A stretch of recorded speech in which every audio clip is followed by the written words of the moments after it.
From the Washington desk, a story about a hole.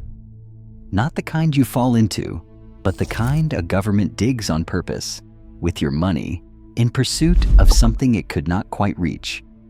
In the years after Sputnik, the United States went looking for a scientific prize to match the rockets. It found one at the bottom of the ocean, and it spent the better part of a decade and a fortune that belonged to the taxpayer chasing it. The idea was sound. The men who first tested it knew their work. And then the contract was signed, and the whole thing came apart in a way that Congress would still be arguing about years later. This is the record of where that money went, who spent it, and what was left standing when it was over. $40 million for nothing. The goal was a piece of the planet no one had ever held. Not a deeper mine, not a longer tunnel, but a sample of the Earth's mantle, the layer that begins where the crust ends, pulled up through a hole drilled into the floor of the deep ocean from a ship that floated above it.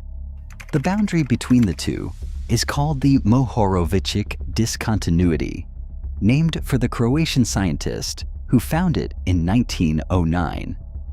The men who chased it shortened the name and called the whole effort Project Mohole. To reach it, Washington signed a contract worth $40 million. That figure is real, and it is only the beginning of the accounting. Here is what the money bought. No ship was ever built. No mantle was ever reached. The deepest hole the entire project ever drilled into the seafloor was 601 feet, and it was sunk years before that contract was written, in the one early phase that actually worked, for less than $2 million.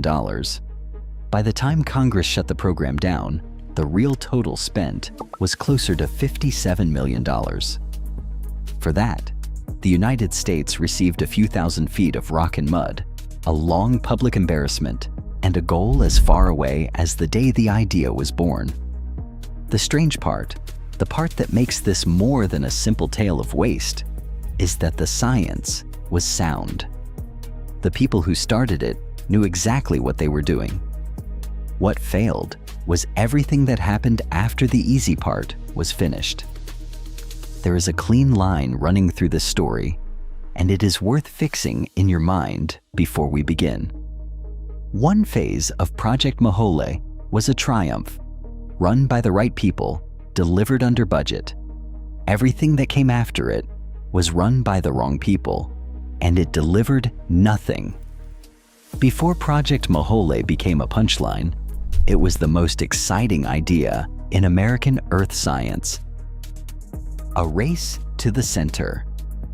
In March of 1957, a small review panel sat at the National Science Foundation reading grant proposals in the earth sciences, and the men around the table were bored. The proposals were good. They were also modest, careful, and small, and one of the reviewers had grown tired of careful and small. Walter Munk, a geophysicist from the Scripps Institution of Oceanography, asked a different kind of question. If cost were no object, what single project would teach us the most about the Earth? His own answer was to drill straight through the planet's crust and bring up a piece of the mantle underneath. Harry Hess, a Princeton geologist and one of the era's boldest thinkers about how the seafloor moves, heard the idea and backed it at once. There was a clever piece of geology hiding inside the ambition. The crust runs 20 to 30 miles thick under the continents, but only a few miles thick under the deep ocean. The mantle, in other words, sits far closer to the bottom of the sea than to any point on dry land. If you wanted to reach it, you did not drill from a mountain. You drilled from a ship. The idea took shape at a gathering that has always been described, fondly, as a wine breakfast at Monk's home in La Jolla. The men around the table belonged to an informal club called the American Miscellaneous Society, a group that handled the odds and ends of earth science business and that did not take itself entirely seriously. Its motto was a mock Latin joke. It kept a stuffed albatross to hand out as an award. When Hess walked in and announced that the society was going to drill a hole through the crust of the Earth, one of his colleagues, Gordon Lill, later admitted that the others took exception right away and protested that they were doing no such fool thing. They did it anyway. The timing gave the idea wings. The previous October, the Soviet Union had launched Sputnik, and the United States found itself in a public race for scientific standing. Space had its program. The Earth sciences had nothing of the same scale, and here was a project that could stand beside a rocket, a journey not up and out, but down and in, toward the center of the world. The scientists themselves leaned into the rivalry. "The ocean's bottom," one of them wrote, "is at least as important to us as the far side of the moon." Rumors that Soviet scientists were chasing the same goal gave the whole thing a patriotic charge. There was one problem of presentation. The society's name sounded like a joke, because it half was, and serious money does not flow to a joke. The first proposal was handled through the National Academy of Sciences, which gave the venture a covering of respectability and fiscal responsibility. It could not supply itself. Even then, the foundation was cautious. It granted $15,000 for a feasibility study, half of what had been asked. An ocean engineer named Willard Bascom took charge of the early work, and it was Bascom who coined the name that stuck. A plan took shape in 3 phases. First, an experimental drilling program to prove a ship could do this at all. Second, an intermediate vessel for deeper patient work at several sites. Third, the ultimate ship that would finally reach the Moho. The first cost estimate attached to all of it was about $14 million. Hold on to that number, because nearly every figure in this story is measured against it. And remember that the project's first real test would also turn out to be its high water mark. The hole that worked. John Steinbeck stood at the rail of a converted barge in the spring of 1961, watching a crew do something no one had done before, and he was writing it all down for the readers of Life magazine. The novelist was an amateur oceanographer, and he had talked his way aboard for the most exciting science story of the year. He was not impressed by the vessel. The ship, he wrote, had the sleek race lines of an outhouse standing on a garbage scow. What he watched from its deck was the experimental phase of Project Mohole, and it was a genuine triumph. The ship was called CUSS I, named for the consortium of oil companies that built it, and it was never meant for water this deep. It was an aging barge with a derrick bolted to it, designed to drill in a few hundred feet of water near shore.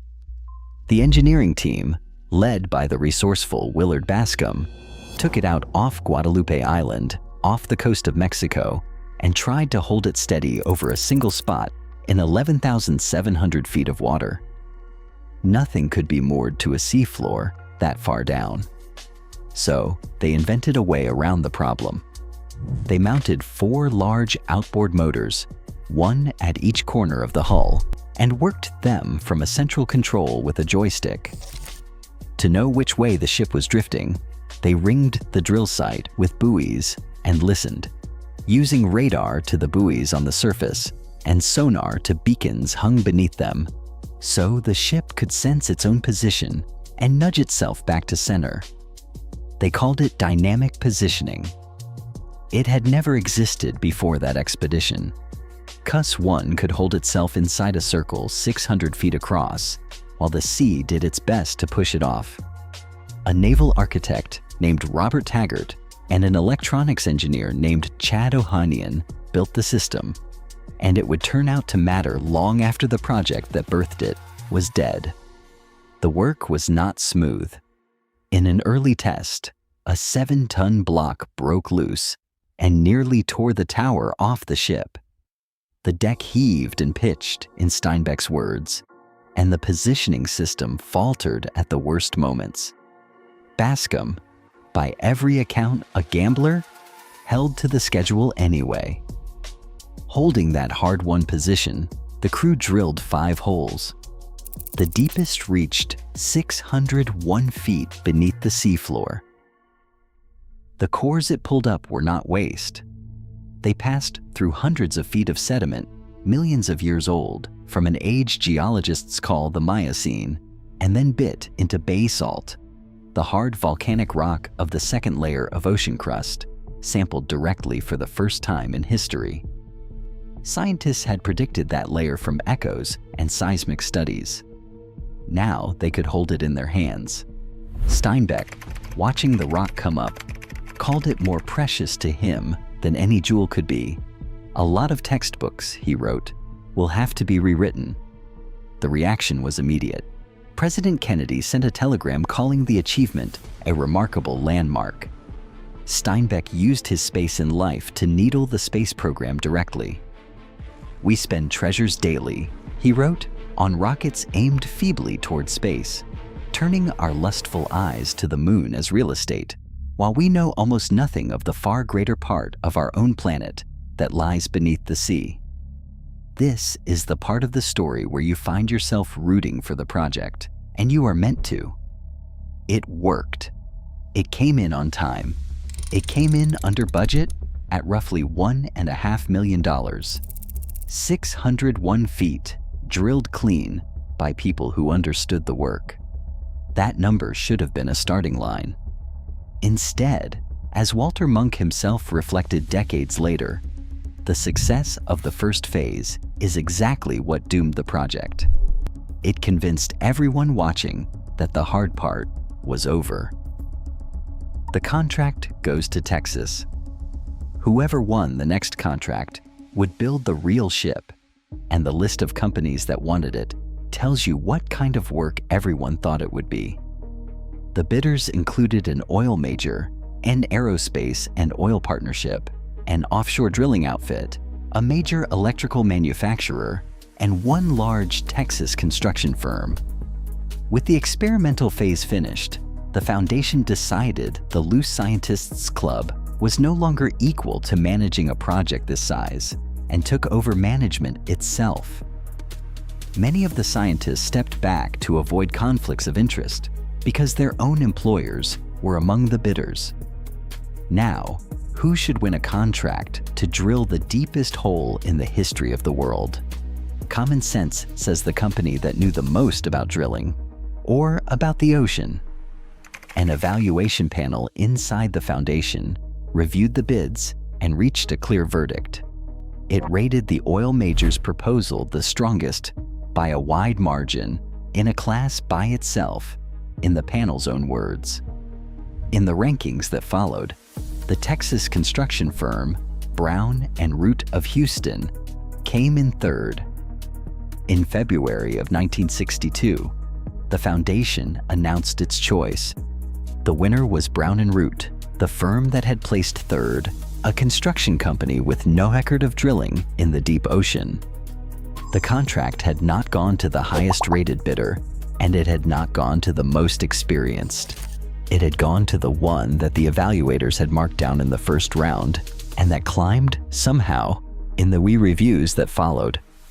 The unease inside the scientific community was immediate, and it went onto the record fast. Daniel Greenberg, reporting for the journal Science, described what surrounded the project as a lengthy and unattractive trail of bickering, bitterness, and short-sightedness, involving some of the leading figures of American science. The magazine Fortune ran its own detailed dissection of how the contract had been handled. The complaints were not about a slow drill or a bad weld. They were about how a low-scored bid had become a winning one. There was a reason the choice drew that suspicion, and it had nothing to do with geology. Brown and Root was not just any Houston firm.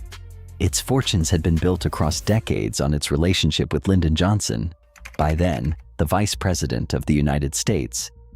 The connection ran back to a dam on the Colorado River of Texas in the 1930s, the project that first made the company rich, pushed through Washington by a young congressman named Johnson.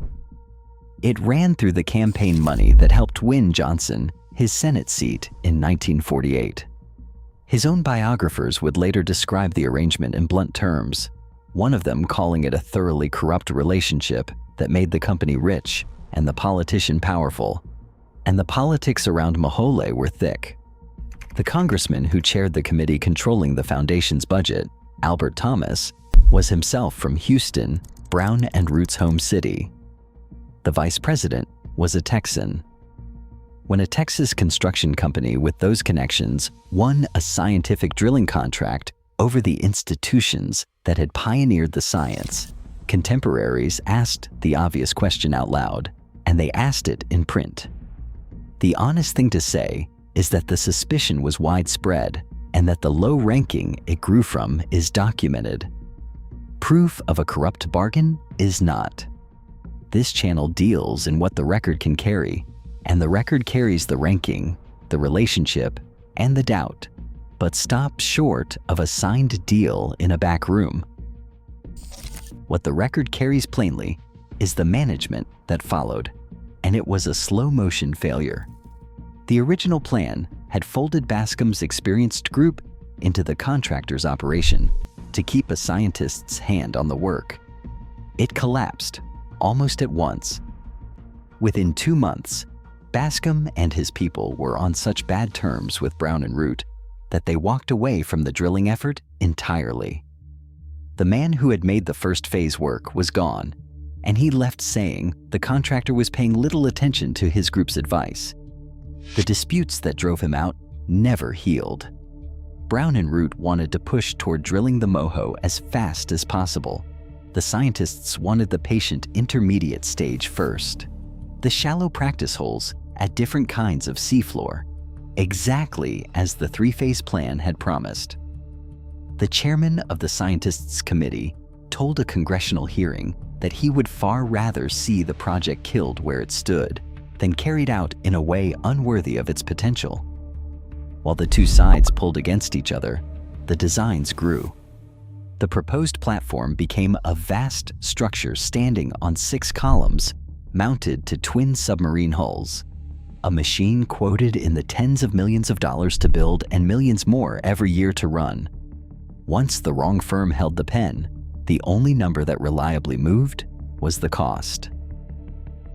The only thing going down. $14 million was where it started. By 1962, the figure tied to the project had already passed $40 million, and that was for a platform that existed only on paper. The estimates did not climb in a straight line, so much as leap. As the design grew and the disputes dragged, the cost to finish the work was reported first in the 60s of millions of dollars, then well past $100 million. Then came the moment that broke the project's back with the men who held its purse. In the summer of 1965, the foundation asked shipbuilders to bid on the drill ship itself. The bids came back at around $125 million for the vessel alone, before a single foot of the real hole had been drilled. The late estimates of the full program ran toward $160 million. Set that beside the $14 million the whole thing was supposed to cost, and you have the shape of the disaster in 2 numbers. Now, set it against what the money was actually producing. There was no ship in the water. The drilling site, on a rise of seafloor about 100 miles north of Maui, was not even chosen until 1965, 8 years after Walter Munk first floated the idea, and only after a long fight between East Coast institutions that wanted an Atlantic site and West Coast institutions that wanted the Pacific. The years in between had gone to design disputes, subcontracts, and committee fights, not to holes in the seafloor. In present-day terms, the sums are heavier still. The $125 million ship bid of 1965 would run well over $1 billion today. The $57 million the project would ultimately spend stands somewhere north of $500 million in modern money. This was not a rounding error in a federal budget. For an agency the size of the National Science Foundation in those years, it was a serious share of everything the country spent on basic research. This is where the shape of the whole project becomes clear, because one number in it never moved. The deepest hole Project Mohole ever drilled was still 601 feet, sunk back in 1961 for $1.5 million. Every cost estimate in this chapter climbed. The hole did not. The platform got bigger, the price got bigger, the timeline got longer, and the actual depth into the earth stayed frozen at the figure achieved in the one phase that worked. A number that far out of control does not stay hidden forever. Eventually, it finds an enemy in Congress. Killed on the floor. His name was Albert Thomas, and for years the project's survival ran through his office. The congressman from Houston chaired the House subcommittee that controlled the National Science Foundation's money and later the Full Appropriations Committee, and he had reasons of geography and loyalty to keep the program alive. Once before, when the Senate side had moved to trim Mohole's funding, Thomas had reversed the cut in conference and kept the money flowing. As long as he held that chair, the project had a shield. On the 15th of February, 1966, Albert Thomas died. He had been, in the words of one obituary, a quiet power in the Capitol, and with him gone, the project lost the hand that had protected it. The timing could not have been worse for Mohole. Three forces were arriving at the same point, at the same time. The costs had become indefensible. The management had become a public scandal. And the questions about how a Houston construction firm had won the contract had never gone away. Those questions caught fire again when it emerged that the family behind Brown and Root had given $25,000 to a political fund tied to President Johnson. On the floor of the House of Representatives, a young Republican congressman from Illinois named Donald Rumsfeld led the attack. He pointed directly at the impropriety of the relationship between the president and his home state contractor and argued that the taxpayer was being asked to fund a project shot through with favoritism. It was the issue on which the future defense secretary first cut his political teeth. The case against Mohole was not, however, a single party's weapon, and that is what made it land. Republican Senator Gordon Allott of Colorado put the bipartisan version plainly in the Senate debate that August. He said that in the original instance, he had not opposed the scientific objective of Project Mohole. What he had opposed, in his words, was the mismanagement and lack of knowledge which had cost the taxpayers of this country many millions of dollars and would cost them many more millions of dollars before they were through. That was the heart of it, not the science, the handling of the money. The end came quickly once it started. In the summer of 1966, the House voted against any further appropriation for Project Mohole. About a week later, the Senate concurred. The foundation sent its stop order to Brown and Root, and the project that had begun in a wine breakfast 9 years earlier was finished. The accounting at the end read like an indictment. Roughly $57 million spent. No ultimate ship ever built. No hole ever drilled toward the mantle beyond the 601 feet achieved in the cheap phase years before. The most ambitious Earth science project of its age was canceled before its real work had begun. And yet, the program failed in a peculiar way, because something it had invented in its very first year was about to outlast every man who fought over it. What the hole left behind. The receipt reads the same way it did at the start, only now you understand every line of it. About $57 million spent. No ship in the water, no piece of the mantle in any laboratory. The deepest hole still 601 feet, drilled in the phase that came in under budget, by the team that was gone before the money ran wild. Read straight down, it is a record of waste. But there is a second column, and it changes the verdict. The dynamic positioning system that Willard Bascom's crew improvised on CUSS I in 1961, the 4 motors and the listening buoys and the joystick did not die with the project. The oil industry, which had watched the whole spectacle with skepticism, took the proven technology and ran with it. Dynamic positioning became standard equipment across the global offshore industry, the thing that lets a ship hold station over a wellhead in deep water to this day. Every modern drill ship is a descendant of that aging barge off Guadalupe. The scientific idea survived too, in better hands. The patient sediment drilling the scientists had wanted all along branched off into the deep-sea drilling project, run out of scripts, with a new ship called the Glomar Challenger. Where Mohole produced argument, the Challenger produced data. On a single voyage across the South Atlantic, it pulled up cores whose ages matched, almost perfectly, what the theory of seafloor spreading predicted. And in doing so, it helped lift the idea that the continents move from a hypothesis to settled science. The thing Harry Hess had hoped Mohole would prove was proven after all.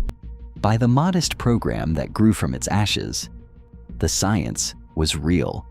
It simply never needed the ultimate vessel, the 6-column platform, or the $40 million contract that went to Texas, which leaves the boundary itself. The Mohorovičić discontinuity is still down there, a few miles beneath the floor of the deep ocean, the layer Walter Munk pointed at across a conference table in 1957. Others have tried for it since in their own ways. The Soviets drilled a hole on land that went deeper than any before or since, more than 7 miles down, and stopped, still inside the crust.